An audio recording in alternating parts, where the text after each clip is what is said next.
차가운 가을비가 서울의 하늘을 회색빛으로 물들이고 있었다.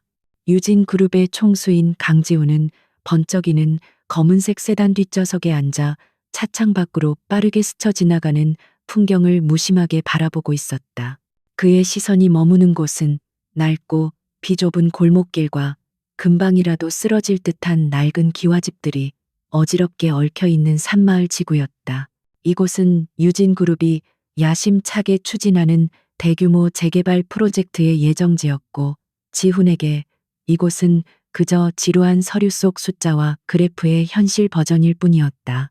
그의 비서이자 유일하게 신뢰하는 인물인 윤 실장이 조심스럽게 입을 열었다. 총재님, 예정대로라면 현장 브리핑 장소로 바로 이동해야 합니다. 이사님들께서 기다리고 계십니다. 지우는 대답 대신 손을 들어 그의 말을 막았다. 그는 공식적인 보고나 잘 포장된 프리젠테이션을 믿지 않았다. 진짜 얼굴, 꾸며지지 않은 날 것의 모습을 보기 위해 그는 항상 이렇게 예고 없이 현장을 찾곤 했다. 이것이 그가 젊은 나이에 유진이라는 거대 제국을 이끌 수 있는 그만의 방식이었다. 자동차는 더 이상 나아가기 힘든 좁은 골목 앞에서 멈춰섰다. 바로 그때 마치 하늘의 구멍이라도 뚫린 듯 빗줄기가 걷잡을 수 없이 굵어졌다. 와이퍼가 쉴 새 없이 움직였지만 전방의 시야는 점점 흐릿해졌다. 운전기사가 난처한 목소리로 말했다. 총재님, 비가 너무 많이 와서 잠시 차에서 대기하시는 편이 좋겠습니다. 하지만 지훈은 망설임 없이 차 문을 열었다. 그의 값비싼 이탈리아제 수트 위로 차가운 빗방울이 가차없이 쏟아져 내렸다. 그는 우산도 없이 빗속으로 걸어 들어갔다. 무질서하게 뻗은 골목은 한 사람이 겨우 지나갈 수 있을 정도로 비좁았고, 발밑에서는 흙탕물이 튀어 그의 구두를 더럽혔다. 하지만 그는 아랑곳하지 않았다. 오히려 이런 불편함 속에서 그는 프로젝트의 실체를 더욱 명확하게 느낄 수 있었다. 낡은 담벼락에 그려진 아이들의 낙서, 좁은 마당에 널린 빨래, 집집마다 새어나오는 희미한 불빛. 이곳에는 그가 알지 못했던 사람들의 삶이 켜켜이 쌓여 있었다. 거센 빗줄기를 피하기 위해 그는 우연히 눈에 띈 작은 상점의 처마 밑으로 몸을 피했다. 낡은 간판에는 솔 건축사 사무소라는 소박한 이름이 적혀 있었다. 유리를 통해 안을 들여다본 순간 그의 발걸음은 그 자리에 완전히 멈춰섰다. 사무실 안은 설계 도면과 건축 모형들로 어지럽게 가득 차 있었고, 그 중심에 한 여자가 서 있었다. 질끈 묶은 머리, 편안한 작업복 차림의 그녀는 나이 지긋한 동네 주민으로 보이는 몇몇 사람들에게 둘러싸여 있었다. 지우는 자신도 모르게 숨을 죽인 채 그 광경을 지켜보았다. 한 할아버지가 불신 가득한 목소리로 소리쳤다. 아가씨가 뭘 안다고 우리 동네를 지키네 만회하는 거야. 어차피 저 유진 그룹 놈들이 밀어버리면 그만인 것을. 그의 말에 다른 주민들도 동조하듯 고개를 끄덕였다. 분위기는 험악했고 젊은 여자가 감당하기에는 벅차 보였다. 하지만 그녀는 조금도 위축되지 않았다. 오히려 그녀의 눈은 더욱 강렬한 빛을 뿜어내고 있었다. 그녀, 오서리는 결코 물러서지 않았다. 그녀는 자신의 앞에 놓인 거대한 동네 모형을 가리키며 차분하지만 단호한 목소리로 말했다. 어르신, 제 계획은 무작정 개발을 막자는 게 아닙니다. 이곳의 역사와 어르신들의 추억을 지키면서도 지금보다 훨씬 더 살기 좋은 동네를 만들자는 겁니다. 저기 저 오래된 담벼락은 허무는 대신 갤러리로 만들고, 아이들이 뛰어놀던 골목길은 안전한 보행자 전용 도로로 바꿀 수 있습니다. 이곳은 사라져야 할 곳이 아니라 보존하고 가꿔야 할 보물 같은 곳입니다. 그녀의 목소리에는 단순한 설득을 넘어선 깊은 진심과 확신이 담겨 있었다. 그녀의 손가락이 모형 위를 움직일 때마다 지훈의 눈에는 낡은 동네가 새로운 생명력을 얻어 다시 태어나는 듯한 환상이 펼쳐졌다. 그는 평생 수많은 건축가와 디자이너를 만나왔지만 이토록 뜨거운 열정과 순수한 사명감을 가진 사람은 단 한 번도 본 적이 없었다. 그녀의 눈빛은 마치 어둠 속에서 길을 밝히는 등대처럼 강렬하게 그의 마음을 파고들었다. 지훈은 언제나 감정을 철저히 통제하며 살아왔다. 사랑, 연민, 동정 같은 것들은 성공의 길에 방해만 되는 불필요한 사치라고 여겼다. 하지만 지금 이 순간 낯선 여자를 바라보는 그의 가슴 속에서는 이제껏 한 번도 경험해보지 못한 뜨거운 무언가가 맹렬하게 타오르기 시작했다. 그것은 단순한 호기심이나 흥미가 아니었다. 그녀의 존재 자체가 그의 굳게 닫혀있던 마음의 문을 거침없이 두드리고 있었다. 그는 자신에게 무슨 일이 일어나고 있는지 알 수 없었지만 한 가지는 분명했다. 그는 저 여자를 더 알고 싶었다. 주민들은 여전히 반신반의하는 표정이었지만 처음에 격렬했던 저항은 눈에 띄게 누그러져 있었다. 서리는 지치지도 않는 듯 각각의 건물과 골목에 담긴 이야기를 풀어내며 자신의 설계가 어떻게 그 기억들을 존중하는지를 끈기 있게 설명했다. 그녀의 설명은 단순한 건축 이론이 아니라 그 동네에서 평생을 살아온 사람들의 삶에 대한 깊은 이해와 애정을 바탕으로 하고 있었다. 지우는 그녀가 단순한 건축가가 아니라 사람의 마음을 어루만지는 이야기꾼이라는 것을 깨달았다. 어느새 시간은 훌쩍 지나갔고 주민들은 하나둘씩 자리에서 일어났다. 그들의 얼굴에는 여전히 수심이 가득했지만 서리를 바라보는 눈빛에는 희미한 기대감이 서려 있었다. 마지막으로 남은 할머니가 서리의 손을 꼭 잡으며 말했다.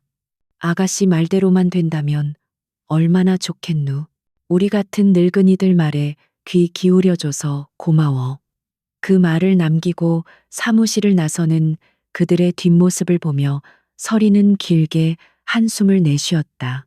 그리고는 지친 기색이 역력한 얼굴로 의자에 털썩 주저앉았다. 사무실에 혼자 남은 그녀는 잠시 동안 멍하니 허공을 바라보았다. 길고 힘든 하루였을 것이다. 하지만 곧 그녀는 다시 자리에서 일어나 설계도면 위로 몸을 숙였다. 그녀의 눈은 다시금 지칠 줄 모르는 열정으로 빛나기 시작했다. 그 모습은 지훈에게 깊은 인상을 남겼다. 그는 지금까지 자신의 목표를 위해 모든 것을 희생하며 달려왔지만 저 여자처럼 순수한 열정만으로 무언가에 몰두해 본 적이 있었던가. 그는 스스로에게 묻지 않을 수 없었다. 빗줄기가 조금씩 잦아들기 시작했다. 지우는 더 이상 그곳에 머물 이유가 없었다. 그는 조용히 몸을 돌려 자신의 차로 향했다. 차에 올라타자마자 윤 실장이 걱정스러운 얼굴로 수건을 건넸다. 총재님, 괜찮으십니까? 흠뻑 젖으셨습니다. 지훈은 젖은 머리를 털어내며 아무 말 없이 창밖을 바라보았다. 그의 시선은 여전히 불이 켜진 작은 건축사무소에 고정되어 있었다. 그의 머릿속은 온통 방금 본 그 여자의 모습으로 가득 차 있었다. 차가 부드럽게 움직이기 시작했다. 산마을의 풍경이 다시 한번 그의 시야에서 멀어져 갔다. 하지만 이번에는 그 풍경이 더 이상 무미건조한 데이터로 보이지 않았다. 그곳에는 이제 뜨거운 눈빛과 단호한 목소리를 가진 한 여자가 있었다. 지훈은 휴대폰을 꺼내들어 윤 실장에게 건넸다. 그의 목소리는 평소처럼 차분했지만 그 안에는 미묘한 떨림이 섞여 있었다. 그의 지시는 짧고 명확했다. 그가 내리는 결정은 언제나 그랬다. 윤 실장, 지금 바로 산마을에 있는 솔 건축사 사무소에 대해 알아봐. 대표 건축가 오설이라는 사람에 대한 모든 것을, 그리고 그녀가 만든 산마을 보존 개발 계획안도 무슨 수를 써서라도 손에 넣어 내일 아침까지 내 책상 위에 올려놓도록. 그의 명령에 윤 실장은 조금 놀란 듯 했지만 곧바로 고개를 숙였다. 알겠습니다, 총재님. 지훈은 다시 눈을 감았다. 빗방울이 차창을 두드리는 소리가 마치 그의 심장 소리처럼 들렸다. 운명적인 만남은 그렇게 예고 없이 차가운 가을비 속에서 시작되고 있었다. 지우는 회의장으로 향하는 내내 다른 생각을 할 수 없었다. 이사들의 지루한 보고와 아첨 섞인 발언들은 그의 귀에 들어오지 않았다. 그의 머릿속에서는 오서리의 목소리가 계속해서 맴돌았다. 그는 지금까지 수많은 반대에 부딪혀왔고 그것들을 힘과 논리로 찍어 누르는데 익숙했다. 하지만 그녀는 달랐다. 그녀는 싸우는 방식이 달랐다. 그녀의 무기는 돈이나 권력이 아니라 사람의 마음을 움직이는 진심과 그 땅에 대한 깊은 애정이었다. 그는 문득 자신의 계획을 재검토해야 한다는 강한 충동을 느꼈다. 유진그룹의 프로젝트는 효율성과 수익성을 최우선으로 고려한 전형적인 재벌식 개발 계획이었다. 낡은 것은 모두 부수고 그 자리에 화려하고 높은 건물을 세워 이익을 극대화하는 것. 그것이 그가 배운 방식이었고 유진그룹이 성장해온 방식이었다. 하지만 오서리의 계획안을 직접 보지 않았음에도 불구하고 그는 직감적으로 알 수 있었다. 자신의 계획에는 결정적으로 영혼이 빠져 있다는 것을. 지우는 그동안 자신이 너무나 오만했다는 것을 깨달았다. 그는 산마을 주민들을 그저 개발의 걸림돌이 되는 장애물 혹은 적절한 보상금으로 해결할 수 있는 민원인 정도로만 여겼다. 그들의 삶과 역사, 그리고 그들이 지키고 싶어 하는 가치에 대해서는 단 한 번도 진지하게 생각해 본 적이 없었다. 하지만 오서리는 그 모든 것을 꿰뚫어 보고 있었다. 그녀는 그에게 완전히 새로운 관점을 제시했다. 그는 오설이라는 여자가 단순한 변수가 아니라 이 프로젝트의 핵심이 될 수도 있다는 예감을 떨칠 수 없었다. 그녀를 자신의 편으로 만들어야 했다. 아니, 단순히 편으로 만드는 것을 넘어서 그녀와 함께 일하고 싶다는 강렬한 욕망이 솟구쳤다. 그녀의 열정과 자신의 실행력이 결합된다면 아무도 상상하지 못했던 완전히 새로운 결과물을 만들어낼 수 있을 것 같았다. 이것은 단순한 감정적 끌림이 아니었다. 최고의 사업가는 최고의 파트너를 알아보는 법이다. 다음 날 아침 지훈의 집무실 책상 위에는 오서리에 대한 모든 정보가 담긴 두꺼운 파일과 그녀가 만든 정교한 계획안이 놓여 있었다. 그는 밤새 잠을 설쳤지만 전혀 피곤하지 않았다. 오히려 전례 없는 흥분과 기대감에 휩싸여 있었다. 그는 파일을 펼쳐들었다. 어려운 환경 속에서도 최고의 대학 건축학과를 수석으로 졸업하고 대형 설계사무소의 스카우트 제의를 모두 거절한 채 자신의 고향인 산마을로 돌아와 작은 사무소를 차린 그녀의 이력은 그의 예상이 틀리지 않았음을 증명해주고 있었다. 그는 이어서 그녀의 계획안을 꼼꼼히 살폈다. 그것은 단순한 설계도를 넘어선 한 편의 서사시와도 같았다. 각 페이지마다 동네의 역사와 주민들의 인터뷰가 담겨 있었고 모든 설계에는 그들의 삶을 존중하려는 깊은 고민의 흔적이 배어 있었다. 기술적으로도 완벽했으며 경제성 분석 또한 매우 현실적이고 논리적이었다. 그는 감탄을 금할 수 없었다. 이것은 그가 지금까지 보아왔던 그 어떤 계획안보다도 월등히 뛰어났다. 지우는 자리에서 일어나 창밖을 내다보았다. 서울의 스카이라인이 그의 발 아래 펼쳐져 있었다. 그는 언제나 저 높은 곳에서 세상을 내려다보며 모든 것을 통제할 수 있다고 믿었다.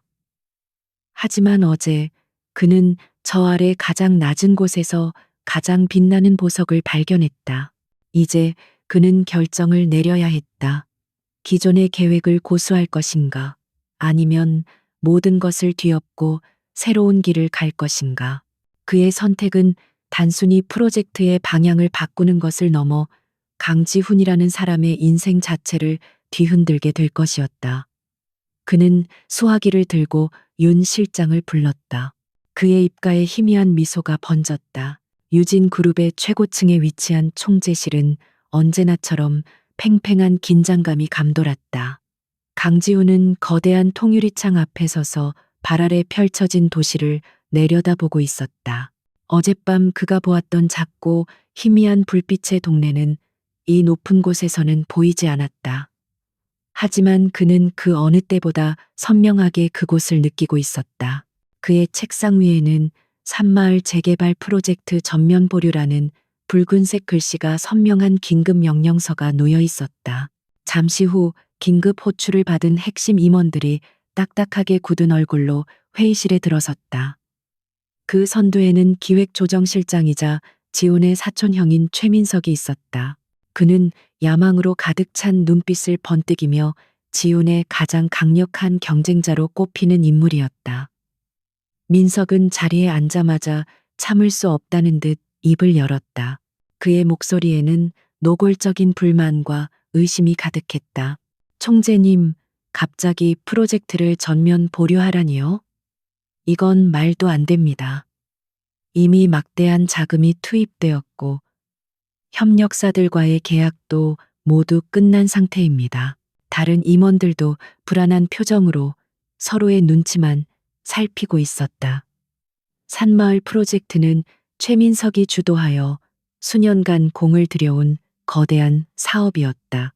지훈의 갑작스러운 결정은 그의 입지와 그룹 전체의 계획을 뿌리부터 뒤흔드는 것이나 다름없었다. 하지만 지훈은 미동도 없이 자신의 자리로 돌아와 앉았다. 그의 얼굴에는 어떤 감정도 드러나지 않았지만 그의 눈빛은 얼음장처럼 차갑고 단단했다. 지훈은 책상 위에 놓인 오서리의 계획안을 가볍게 두드리며 말했다. 기존의 계획안은 폐기한다. 이건 수익성만 앞세운 시대착오적인 발상일 뿐이야. 주민들의 반발을 무시하고 강행했다간 그룹 전체의 이미지가 추락할 거다. 언론과 여론의 맹공격을 감당할 수 있겠나? 그의 지적은 정확했다. 최민석은 이 문제를 돈과 법적 절차로 충분히 해결할 수 있다고 장담했지만 그 과정에서 발생할 사회적 비용과 위험 부담은 애써 외면하고 있었다. 최민석의 얼굴이 붉게 달아올랐다. 이미지 때문에 수조 원짜리 프로젝트를 포기하자는 말씀입니까? 주민들의 반발은 어느 재개발 현장에나 있는 일입니다. 적절한 보상으로 해결하면 됩니다. 그의 목소리가 점점 높아졌다. 그는 지훈이 감상적인 이유로 어리석은 판단을 내리고 있다고 확신했다. 그는 이 기회에 지훈의 리더십을 흔들어 자신의 입지를 강화할 속셈이었다. 지훈은 그런 최민석의 의도를 꿰뚫어 보고 있었다. 그는 최민석을 똑바로 응시하며 서늘한 목소리로 말을 이었다. 포기하는 게 아니야. 방향을 바꾸는 거지. 그는 오서리의 계획안을 대형 스크린에 띄웠다. 이 계획안을 봐.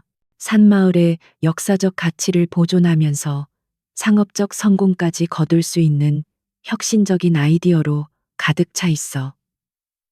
이건 단순한 주거단지 개발이 아니야. 서울의 새로운 문화적 랜드마크를 만드는 일이다. 장기적으로 봤을 때 이게 그룹에 훨씬 더 큰 이익을 가져다 줄 거다. 회의실은 순식간에 찬물을 끼얹은 듯 조용해졌다. 임원들은 스크린에 펼쳐진 놀라운 계획안에서 눈을 떼지 못했다. 낡은 골목길이 예술가들의 거리로, 버려진 공장이 복합 문화 공간으로 탈바꿈하는 모습은 그들이 상상조차 해보지 못했던 것이었다. 최민석조차 순간적으로 할 말을 잃었다. 그는 이 계획안이 어디서 나왔는지, 그리고 왜 하필 지금 지훈이 이것을 들고 나왔는지 도무지 이해할 수 없었다. 지훈은 논리적인 데이터와 날카로운 분석으로 임원들을 압도했다. 지훈은 마지막으로 결정타를 날렸다. 이 계획안을 설계한 건축가를 우리 프로젝트의 특별 고문으로 영입할 생각이다.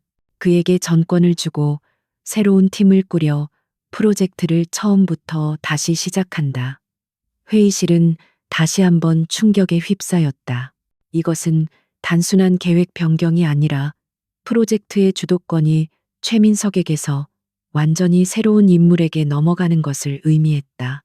최민석은 치욕감에 주먹을 불끈 쥐었지만 지훈의 결정에 더 이상 반박할 명분을 찾지 못했다. 그 시각 산마을의 작은 솔 건축사 사무소에서 오설이는 밀린 월세 고지서와 씨름하고 있었다. 그녀의 열정과 재능만으로는 냉혹한 현실의 벽을 넘기가 버거웠다. 어젯밤 주민들을 설득하긴 했지만 거대 자본인 유진그룹을 상대로 싸워 이길 수 있을 거라는 보장은 어디에도 없었다.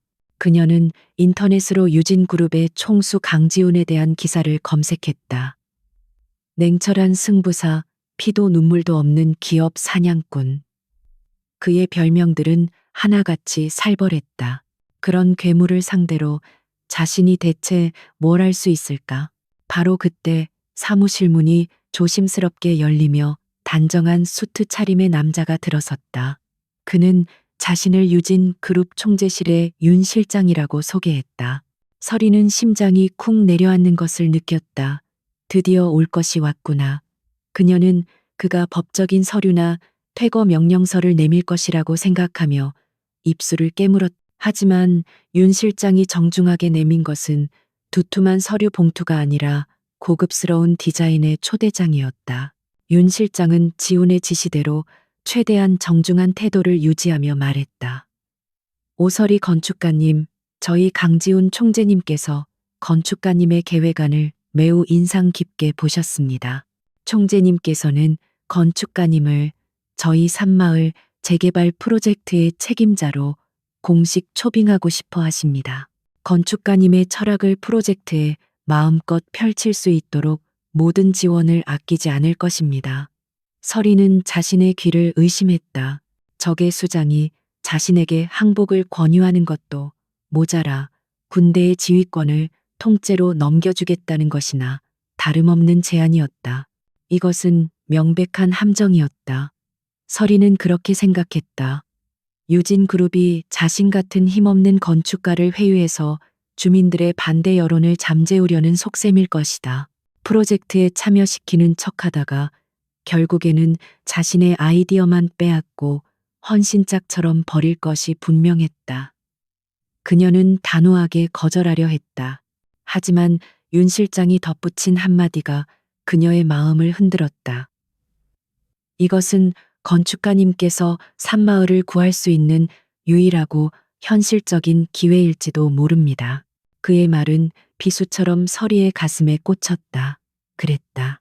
그녀는 지금까지 이상과 신념만으로 싸워왔지만 현실은 냉혹했다. 이 제안을 거절하고 나면 그녀에게 남는 것은 아무것도 없었다. 산마을은 결국 그들의 계획대로 무자비하게 파괴될 것이고 주민들은 뿔뿔이 흩어지게 될 터였다. 그녀는 깊은 고뇌에 빠졌다. 적의 소굴로 들어가는 것은 위험한 도박이었지만 밖에서 싸우다 무력하게 쓰러지는 것보다는 나을지도 몰랐다. 그녀는 며칠 밤낮을 고민했다. 동네 어르신들의 의견도 반으로 나뉘었다. 어떤 이들은 절대 믿어서는 안 된다고 말렸고 어떤 이들은 지푸라기라도 잡는 심정으로 한번 부딪혀보라고 격려했다. 결국 서리는 결심을 굳혔다. 그녀는 호랑이를 잡으려면 호랑이 굴로 들어가야 한다는 옛말을 믿어보기로 했다. 그녀는 순순히 이용당하지 않을 것이다. 오히려 그들의 심장부로 들어가 그들의 시스템을 역이용해서 자신의 계획을 관철시키고야 말겠다고 다짐했다. 약속한 날, 오설이는 결연한 표정으로 유진그룹 본사 빌딩 앞에 섰다. 하늘을 찌를 듯이 솟아오른 거대한 유리 건물은 그녀가 사는 세상과는 완전히 다른 위압감을 풍기고 있었다. 그녀는 잠시 숨을 고르고는 굳게 닫힌 회전문을 향해 발걸음을 옮겼다. 화려하고 거대한 로비, 분주하게 움직이는 사람들, 모든 것이 그녀를 압도하는 듯했다. 그녀는 안내 데스크로 가서 자신의 이름을 말했고 잠시 후 윤 실장이 직접 그녀를 마중 나왔다. 윤 실장의 안내를 받아 그녀는 총재 전용 엘리베이터에 올랐다. 숫자가 빠르게 올라가는 동안 서리는 침을 삼키며 마음을 다잡았다. 그녀는 지금 사자 우리로 걸어 들어가는 중이었다. 엘리베이터 문이 부드럽게 열리고 도시 전체가 발 아래 펼쳐지는 압도적인 풍경이 그녀를 맞았다. 복도 끝에는 육중한 원목으로 만들어진 문이 있었다. 윤 실장이 문을 가볍게 두드리고는 그녀를 향해 고개를 끄덕였다. 서리는 심호흡을 한 번 하고 문을 열고 안으로 들어섰다. 거대한 집무실 안, 도시를 등지고 서 있던 한 남자가 천천히 몸을 돌렸다. 사진으로만 보았던 강지훈이었다. 그는 생각보다 훨씬 더 젊고 날카롭고 강렬한 존재감을 뿜어내고 있었다. 그는 아무 말 없이 그녀를 바라보고 있었다. 그 깊이를 알 수 없는 눈빛 속에서 그녀는 알 수 없는 긴장감을 느꼈다. 그가 바로 그녀의 적이자 어쩌면 유일한 희망일지도 모르는 남자였다. 두 사람의 시선이 허공에서 얽히는 순간 거대한 운명의 톱니바퀴가 마침내 움직이기 시작했다. 강지훈의 집무실 안에는 무거운 침묵이 흘렀다. 오설이는 그의 날카로운 시선을 피하지 않고 똑바로 마주 보았다. 그녀는 이 남자가 자신을 시험하고 있다는 것을 알았다. 그의 제안은 파격적이었지만 그 이면에는 분명히 계산된 의도가 숨어 있을 터였다. 그녀는 먼저 입을 열어 침묵을 깼다. 그녀의 목소리는 떨림 없이 차분했다. 총재님의 제안은 잘 들었습니다. 하지만 제가 왜 그 제안을 받아들여야 하는지, 그리고 유진그룹이 왜 갑자기 입장을 바꾸었는지 이해할 수 없습니다. 지훈은 그녀의 당돌한 질문에 희미하게 미소를 지었다. 그는 겁을 먹고 주눅이 들거나 혹은 감격해서 덥석 제안을 받아들일 줄 알았던 대부분의 사람들과 그녀가 다르다는 것을 다시 한번 확인했다. 그는 자리에서 일어나 그녀에게 다가왔다. 이해할 필요 없어. 이건 비즈니스니까. 오설이 씨의 계획은 독창적이고 장기적으로 그룹에 더 큰 이익을 가져다 줄 잠재력이 있다고 판단했을 뿐이다. 나는 감상에 젖어 사업을 하는 사람이 아니야. 그의 말은 차가웠지만 이상하게도 서리는 그 속에서 어떤 진실성을 느꼈다. 그는 자신을 속이려 하거나 회유하려 하지 않았다. 오히려 그는 자신의 언어로, 즉 비즈니스의 논리로 그녀를 설득하고 있었다. 서리는 마지막으로 조건을 걸었다. 좋습니다. 제안을 받아들이죠. 하지만 조건이 있습니다. 프로젝트의 모든 최종 결정권은 제게 있어야 합니다. 그리고 산마을 주민들의 의견이 최우선으로 반영되어야 한다는 원칙은 절대 바꿀 수 없습니다. 모두가 불가능할 것이라 생각했던 조건이었다. 하지만 지우는 망설임 없이 고개를 끄덕였다. 좋아, 약속하지. 그의 빠르고 단호한 결정에 서리는 순간 말문이 막혔다. 이 남자는 대체 무슨 생각인 걸까? 그녀의 마음속 의심은 사라지지 않았지만 그녀는 이제 물러설 수 없다는 것을 알았다. 그녀는 거대한 파도 속으로 제 발로 걸어 들어가기로 결정했다. 그녀는 그렇게 유진그룹의 산마을 재개발 프로젝트 특별 고문이라는 어울리지 않는 옷을 입게 되었다. 이 소식은 유진그룹 내부에 거대한 폭풍을 몰고 왔다. 듣도 보도 못한 동네 건축사무소의 젊은 여자가 수조 원짜리 프로젝트에 전권을 쥐게 되었다는 사실을 그 누구도 믿으려 하지 않았다. 특히 최민석의 분노는 극에 달했다. 그는 자신의 사무실에서 값비싼 양주잔을 벽에 던져 박살냈다. 이것은 자신에 대한 강지훈의 명백한 선전포고이자 모욕이었다. 그는 결코 이대로 물러서지 않을 것이라고 오설이라는 애송이를 제 손으로 직접 짓밟아 버리겠다고 맹세했다. 서리가 유진그룹에 첫 출근을 하던 날 그녀는 모든 직원들의 노골적인 시선을 온몸으로 받아내야 했다. 그들의 눈에는 호기심, 질투, 그리고 경멸이 뒤섞여 있었다. 그녀를 위해 급조된 산마을 뉴비전 TF팀 사무실은 겉보기에는 번듯했지만 그곳의 공기는 싸늘하기 그지없었다. 팀원들은 대부분 최민석의 사람들이었고 그들은 새로운 리더에게 협력할 마음이 전혀 없어 보였다. 그들은 그녀를 투명인간 취급하거나 사사건건 비협조적인 태도로 일관했다. 최민석은 서리의 숨통을 서서히 조여오기 시작했다. 그는 그녀에게 의도적으로 잘못된 데이터를 제공하거나 필요한 자료의 결제를 고의로 지연시켰다. 회의 때마다 그의 라인에 있는 팀장들은 그녀의 계획에 대해 비현실적이라거나 채산성이 맞지 않는다며 조목조목 트집을 잡았다. 그들은 교묘하게 그녀를 무능하고 경험 없는 이상주의자로 몰아갔고 서리는 제대로 된 일을 시작하기도 전에 철저하게 고립되었다. 어느 날 오후 최민석은 위선적인 미소를 지으며 직접 서리의 사무실을 찾아왔다. 그는 마치 그녀를 걱정하는 척하며 부드러운 목소리로 말했다. 오 고문, 일이 많이 힘든가 보군. 표정이 안 좋아 보여.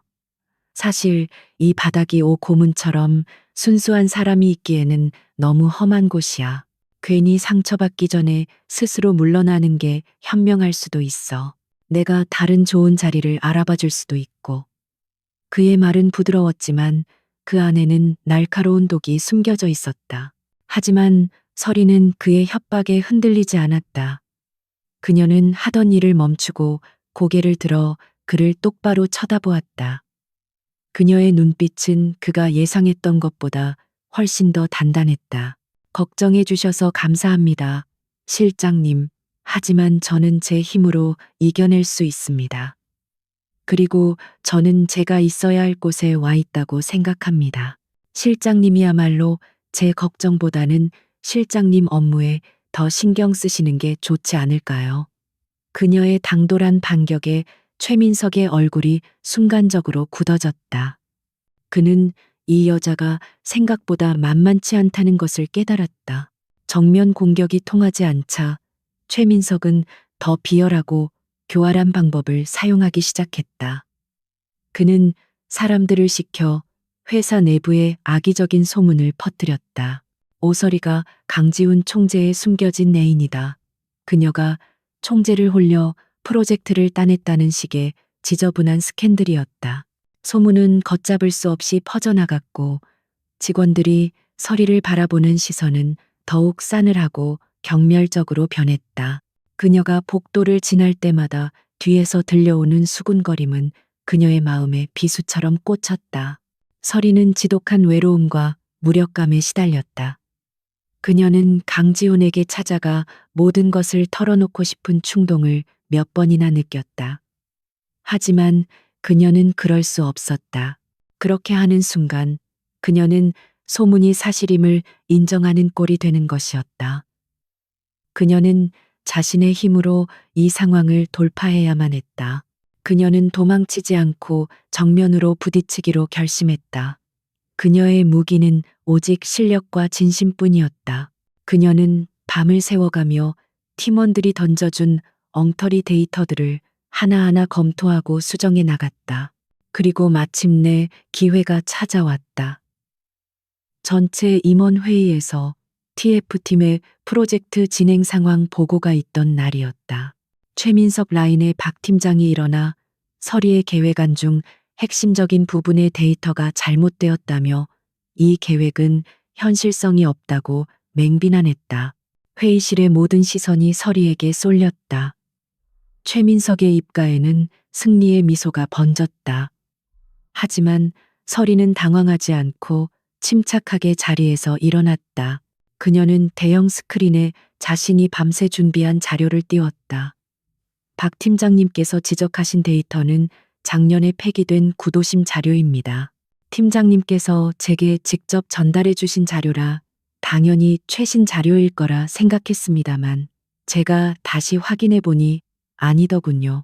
이것이 가장 최근의 실측 데이터이고 이 데이터를 적용하면 프로젝트의 예상 수익률은 기존 유진 그룹의 안보다 15% 이상 높게 나옵니다.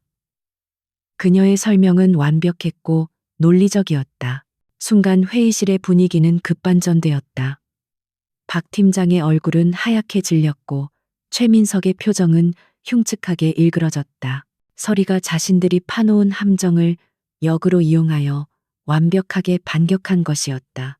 그녀는 단순히 방어하는 것을 넘어 그들의 무능함과 비열함을 모든 임원들 앞에서 명백하게 증명해 보였다. 회의가 끝난 후 처음으로 몇몇 직원들이 그녀에게 다가와 조심스럽게 인사를 건넸다. 그녀는 비로소 이 정글 같은 곳에서 살아남을 수 있는 작은 희망의 불씨를 발견했다. 강지훈은 자신의 집무실에서 화상으로 이 모든 광경을 지켜보고 있었다. 그는 최민석의 방해 공작을 처음부터 알고 있었지만 일부러 개입하지 않았다. 그는 오설이가 스스로의 힘으로 이 위기를 어떻게 헤쳐나가는지 보고 싶었다. 그리고 그녀는 그의 기대를 완벽하게 뛰어넘었다. 그는 그녀의 강인함과 지혜에 다시 한번 감탄했다. 그는 그녀가 단순한 원석이 아니라 이미 완벽하게 세공된 다이아몬드라는 것을 깨달았다. 그날 밤 서리는 모두가 퇴근한 텅 빈 사무실에 홀로 남아 일을 하고 있었다. 회의에서는 이겼지만 아직 갈 길은 멀었다. 그녀가 지친 몸을 일으켜 커피를 타러 탕비실로 향했을 때 그곳에서 뜻밖의 인물과 마주쳤다. 강지훈이었다. 그는 평소의 냉철한 모습과는 달리 편안한 노타이 셔츠 차림으로 직접 커피를 내리고 있었다. 그는 서리를 보고도 별로 놀라지 않은 듯 자연스럽게 커피 잔 하나를 더 꺼냈다. 늦게까지 일하는군. 그의 목소리는 낮고 부드러웠다. 그는 갓 내린 커피 한 잔을 그녀에게 건네며 말했다. 오늘 회의에서 아주 잘했어. 그것은 단순한 칭찬이었지만 그동안의 마음고생 때문이었을까. 서리는 순간 울컥 눈물이 쏟아질 것 같았다. 그녀는 애써 감정을 추스르며 커피 잔을 받아들었다. 따뜻한 온기가 그녀의 차가운 손을 통해 마음까지 전해지는 듯했다. 두 사람은 한동안 말없이 나란히 서서 창밖의 야경을 바라보았다. 화려한 도시의 불빛 속에서 두 사람 사이에는 이전과는 다른 미묘하고 따뜻한 기류가 조용히 흐르고 있었다. 그날 밤의 우연한 만남 이후 강지훈과 오설이 사이에는 미묘한 변화의 기류가 흐르기 시작했다.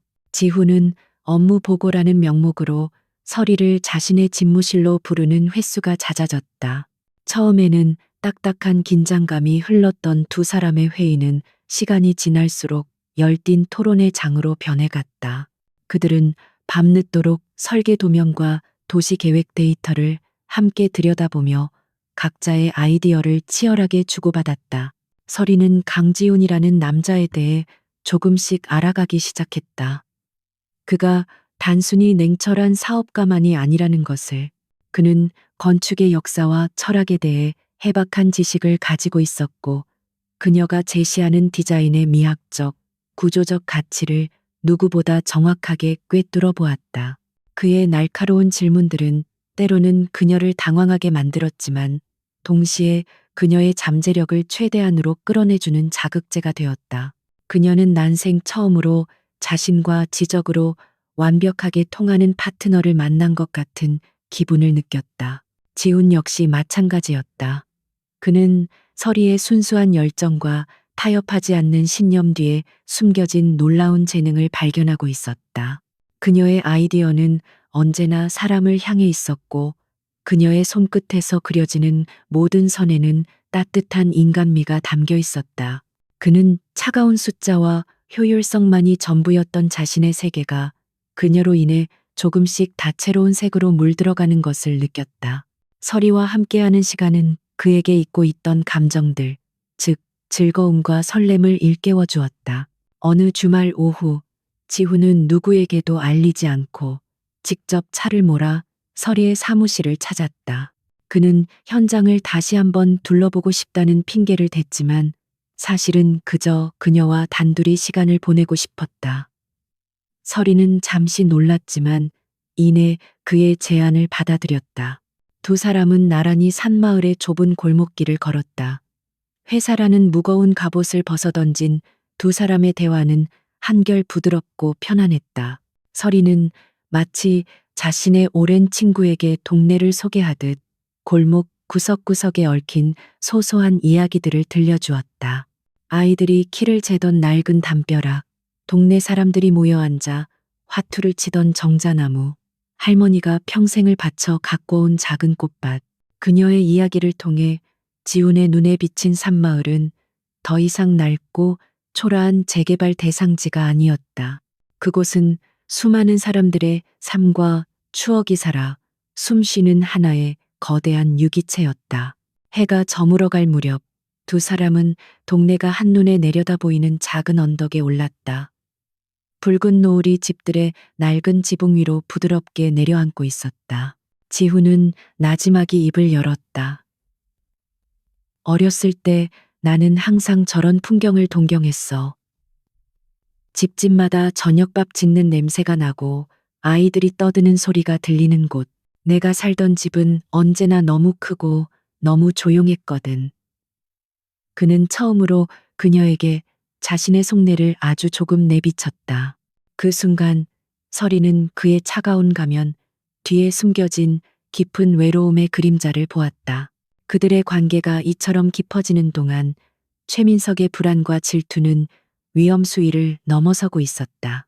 그는 자신의 계획이 틀어지고 입지가 좁아지는 것을 더 이상 지켜보고만 있을 수 없었다. 특히 지훈이 오서리를 바라보는 눈빛이 심상치 않다는 것을 눈치챈 뒤로는 위기감이 극에 달했다. 그는 두 사람을 동시에 파멸시킬 수 있는 훨씬 더 강력하고 치명적인 한 방을 준비해야만 했다.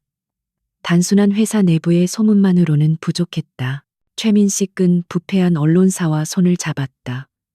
그는 자신이 매수해둔 한 기자에게 오서리의 설계안을 교묘하게 왜곡하고 조작한 자료들을 넘겼다. 조작된 자료에는 마치 서리의 계획이 수십 년 된 보호수를 베어내고 인근 생태 공원을 심각하게 훼손하는 것처럼 꾸며져 있었다. 또한 프로젝트 예산을 터무니없이 부풀려 특정 업체에 몰아주는 것처럼 보이는 가짜 계약서까지 첨부했다. 이것은 그녀를 부패하고 무능한 건축가로 매장시키기 위한 완벽한 시나리오였다. 며칠 후 한 유력 일간지의 일면에는 충격적인 제목의 기사가 대서특필되었다. 유진그룹의 친환경 재개발은 새빨간 거짓말, 신입 고문의 설계안, 환경 파괴와 비리 의혹 심각. 기사는 매우 자극적이고 선동적이었다. 익명의 내부 고발자 인터뷰를 인용하며 오서리가 강지훈 총재와의 개인적인 관계를 이용해 검증되지 않은 계획을 밀어붙이고 있다고 주장했다.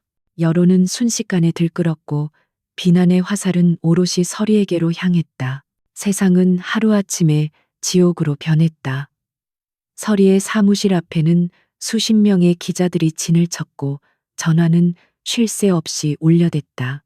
인터넷 뉴스 댓글에는 그녀를 향한 인신공격과 저주에 가까운 악플들이 가득했다.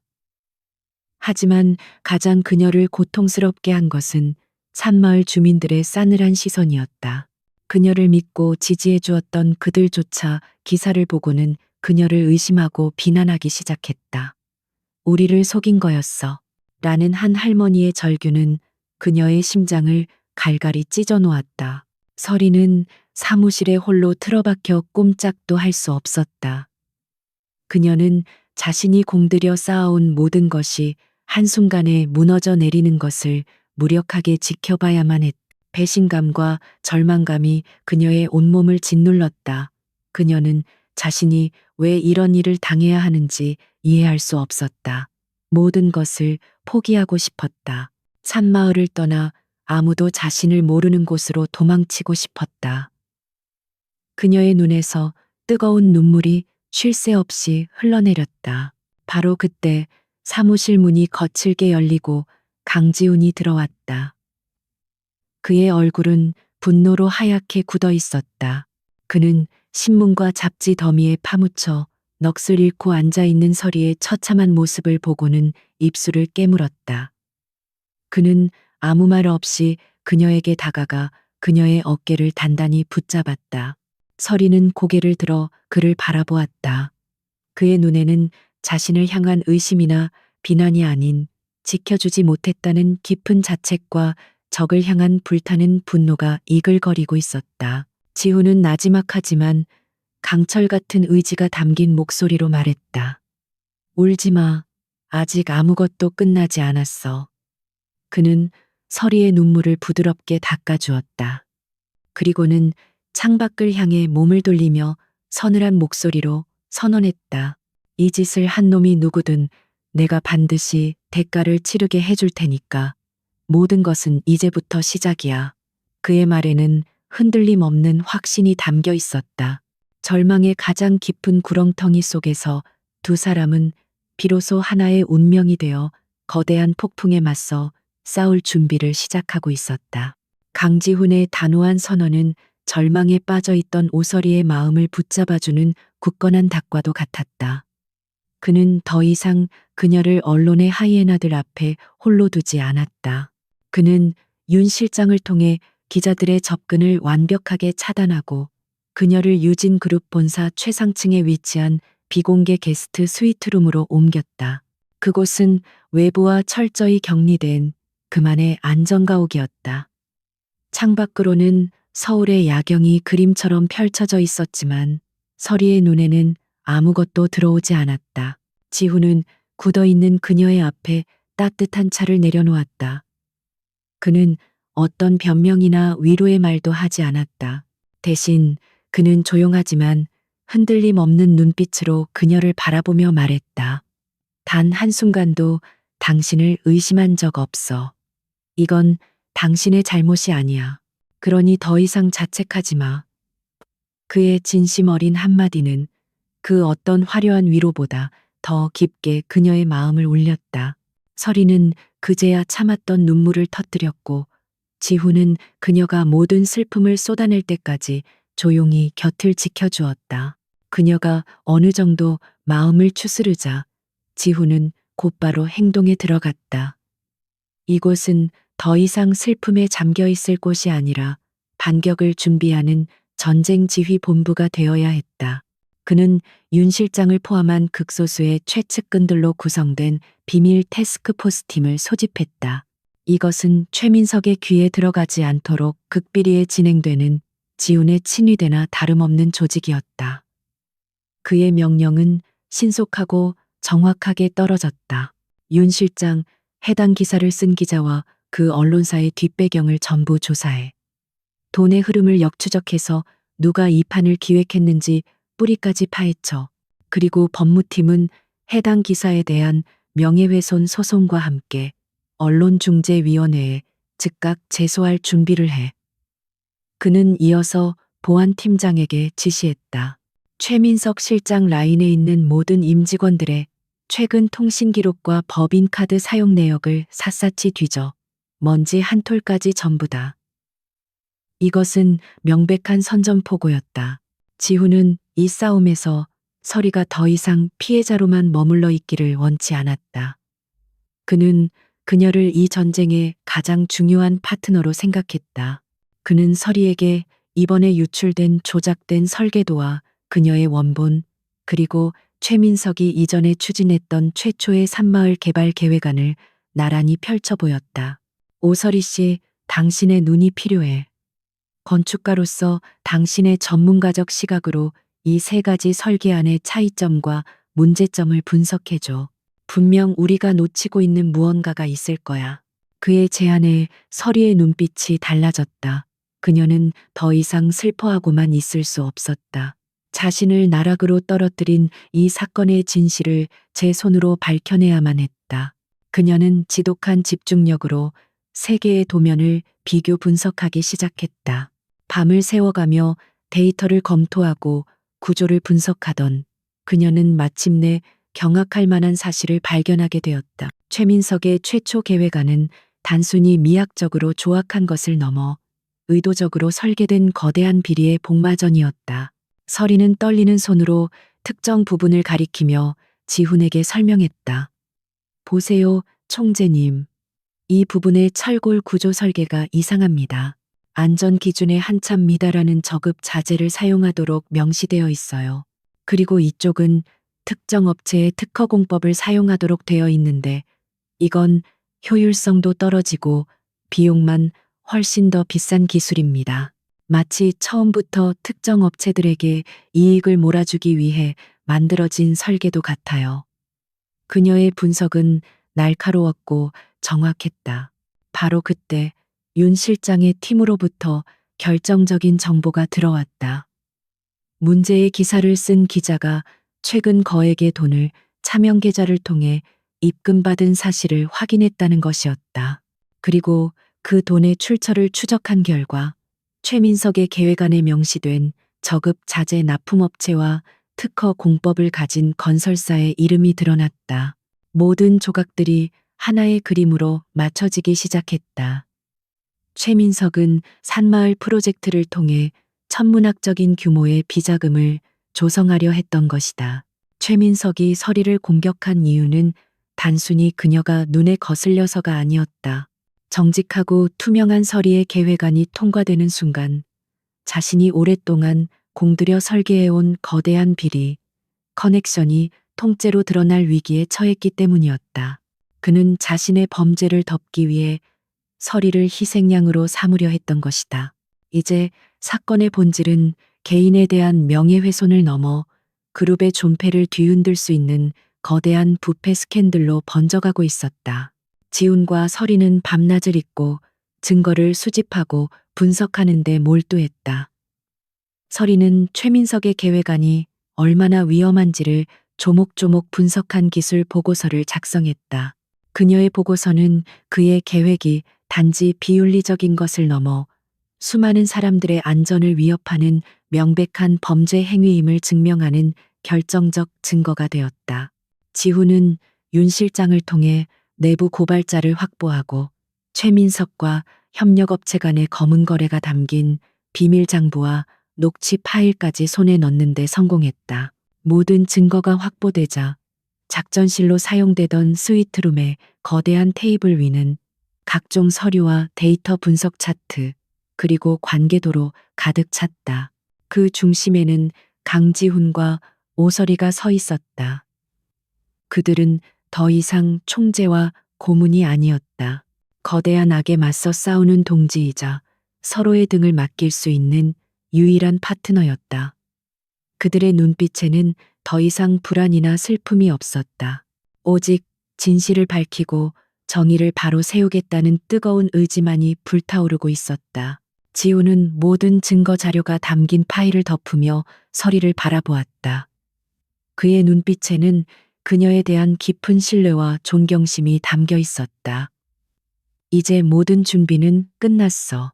이틀 뒤에 긴급 이사회가 열릴 거야. 최민석은 아마 자신이 승리했다고 확신하며 의기양양하게 나타나겠지. 그는 잠시 말을 멈추고는 결연한 표정으로 물었다. 그 지옥 같은 무대의 마지막을 함께 장식할 준비 됐나? 서리는 말없이 고개를 끄덕였다. 그녀의 눈빛은 그 어느 때보다 단단하고 강렬하게 빛나고 있었다. 이제 심판의 시간이 다가오고 있었다. 긴급 이사회가 소집된 유진그룹의 회의실은 폭풍전야처럼 무거운 공기가 감돌았다.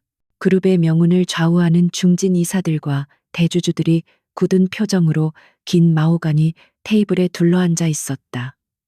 오늘의 주인공은 단연 최민석이었다.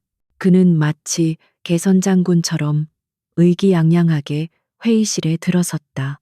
그는 이 자리가 부정한 스캔들을 일으킨 오설이를 내쫓고 혼란에 빠진 그룹을 바로 세울 자신의 능력을 증명하는 무대가 될 것이라고 굳게 믿고 있었다.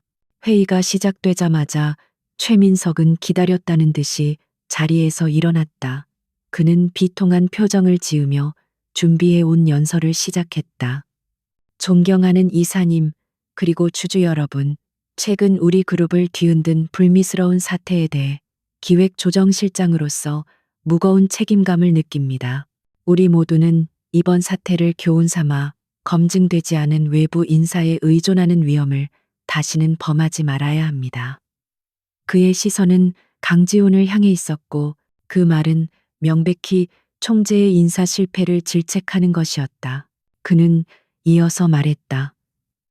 따라서 저는 오늘 이 자리에서 그룹의 미래를 위해 오설이 고문과의 계약을 즉각 파기하고 안정성과 수익성이 검증된 기존의 산마을 개발 계획을 즉시 재개할 것을 강력하게 건의하는 바입니다.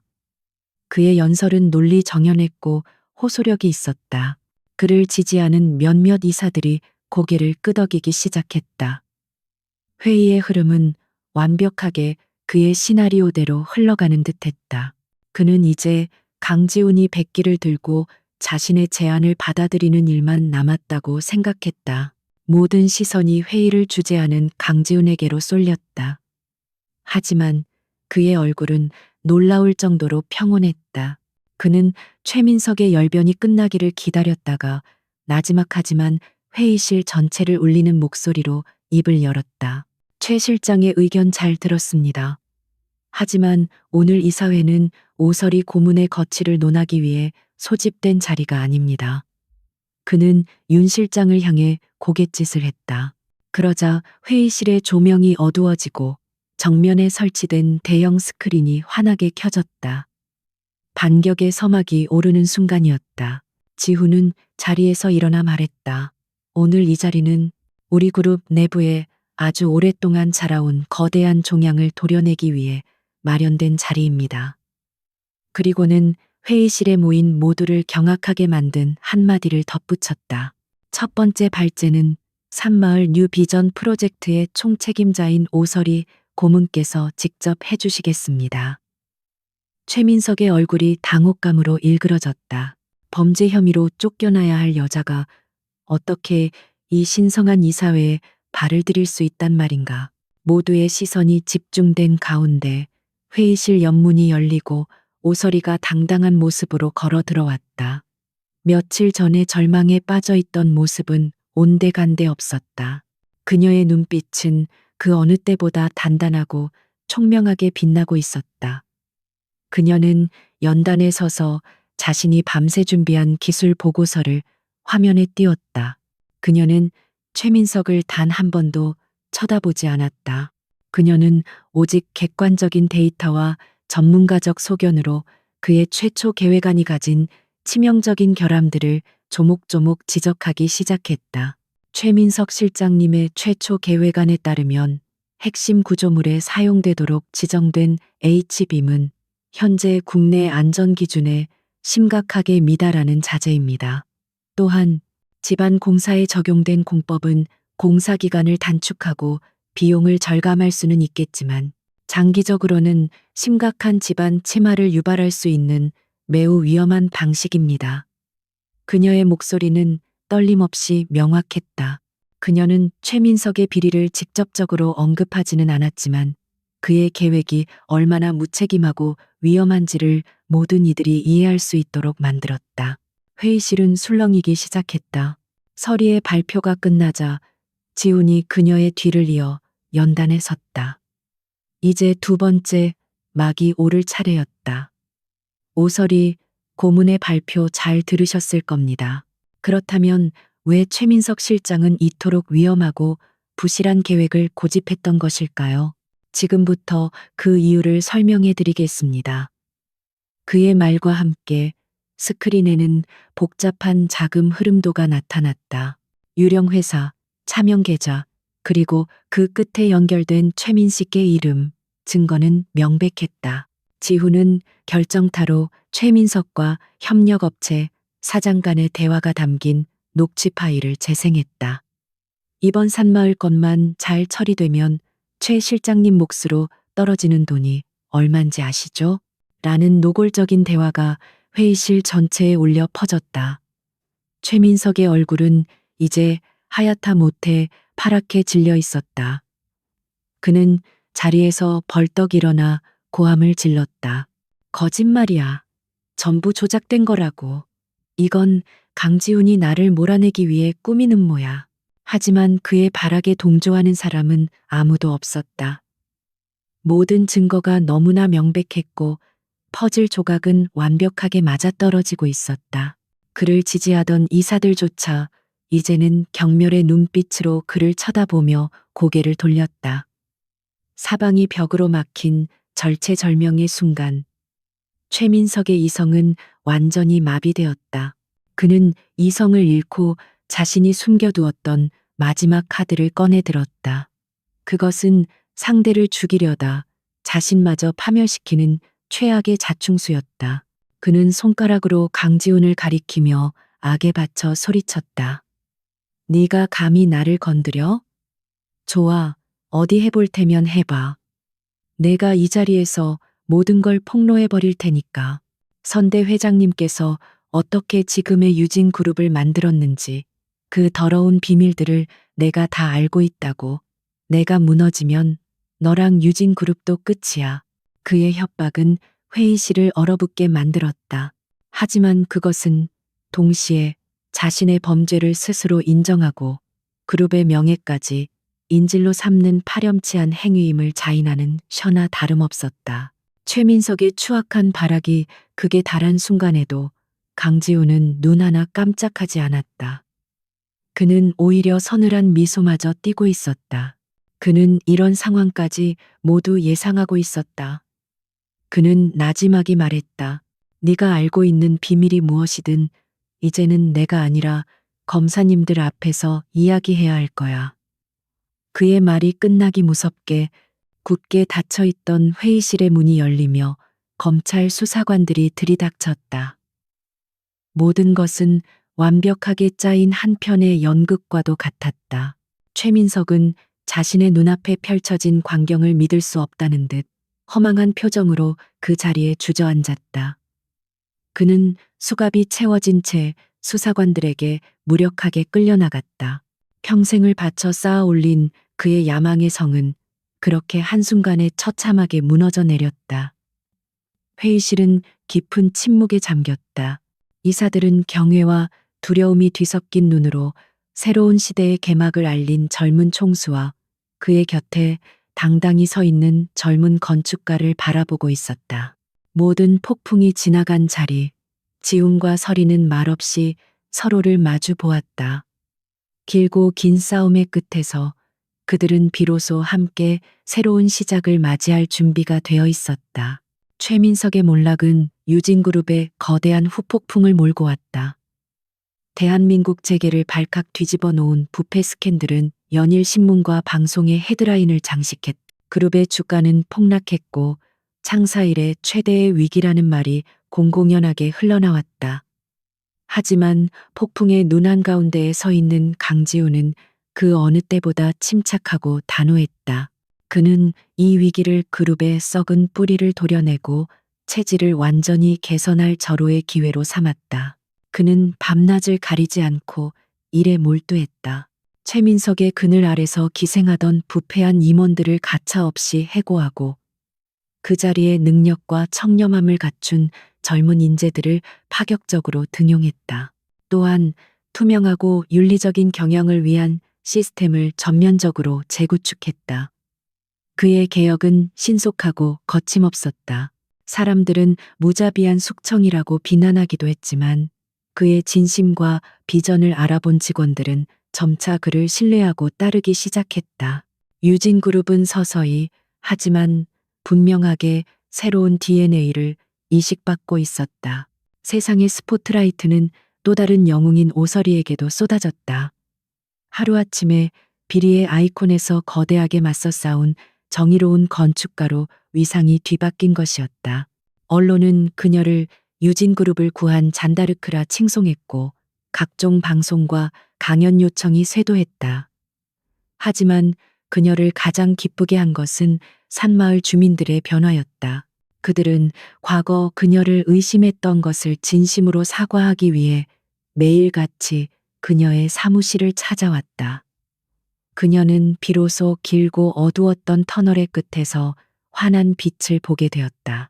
혼란이 어느 정도 수습되자 지우는 그룹의 신뢰를 회복하기 위한 첫 번째 프로젝트로 산마을 뉴비전 프로젝트를 공식 선포했다. 그는 전폭적인 지지를 약속하며 오서리를 유진그룹 역사상 최연소 수석 디자이너이자 프로젝트 총괄 본부장으로 임명했다. 그녀를 위해 최첨단 시설을 갖춘 새로운 사무실과 그녀가 직접 선택한 최고의 전문가들로 구성된 드림팀이 꾸려졌다. 과거의 냉대와 고립 속에서 외롭게 싸워야 했던 그녀에게 주어진 달콤하고 완벽한 보상이었다. 프로젝트는 순조롭게 진행되었다. 하지만 일이 안정될수록 서리는 지훈과의 관계가 어색해지는 것을 느꼈다. 위기 속에서 그들은 누구보다 가까운 동지였지만 평화가 찾아오자 총재와 부하 직원이라는 현실의 벽이 그들 사이에 보이지 않는 거리를 만들고 있었다. 지훈 역시 같은 감정을 느끼고 있었다. 그는 일에만 몰두하며 애써 그녀를 향한 감정을 억눌렀지만 그럴수록 그의 마음 속에는 그녀의 존재가 더욱 선명하게 각인될 뿐이었다. 어느 늦은 저녁, 지훈은 퇴근을 준비하던 서리를 찾아왔다. 그는 아무 설명 없이 잠깐 같이 갈 곳이 있어 라며 그녀를 자신의 차에 태웠다. 차가 도착한 곳은 서울 근교의 한적한 강변에 위치한 거대한 저택이었다. 그곳은 그가 어린 시절을 보냈지만 이제는 아무도 살지 않는 그의 본가였다. 그는 그녀를 데리고 넓지만 적막한 정원을 거닐며 처음으로 자신의 가장 깊은 상처를 꺼내 보였다. 아버지는 언제나 바쁘셨고 어머니는 항상 아프셨어. 이 넓은 집에서 나에게 말을 걸어주는 사람은 아무도 없었지. 그래서 나는 감정을 표현하는 법을 배우지 못했어. 언제나 혼자 모든 것을 결정하고 혼자 모든 것을 책임져야 했으니까. 그는 씁쓸하게 웃으며 말을 이었다. 그런데 당신을 만났어. 당신은 나에게 처음으로 함께 싸우는 법을, 그리고 함께 웃는 법을 가르쳐 주었어. 당신은 나의 얼어붙었던 세상을 녹여준 유일한 사람이야. 그의 담담한 고백에 서리의 눈시울이 붉어졌다. 그녀는 그의 차가운 가면 뒤에 숨겨진 깊은 외로움과 슬픔을 온 마음으로 느낄 수 있었다. 지훈은 걸음을 멈추고 그녀의 앞에 마주 섰다. 그는 그녀의 손을 조심스럽게 잡으며 그동안 가슴 속에만 담아두었던 진심을 전했다. 처음 비 내리던 날 당신을 봤던 순간을 기억해. 그건 단순한 첫눈에 반했다는 감정이 아니었어. 내 인생에 단 한 번도 없었던 구원을 발견한 순간이었지. 서리 씨, 내가 당신을 사랑해도 될까?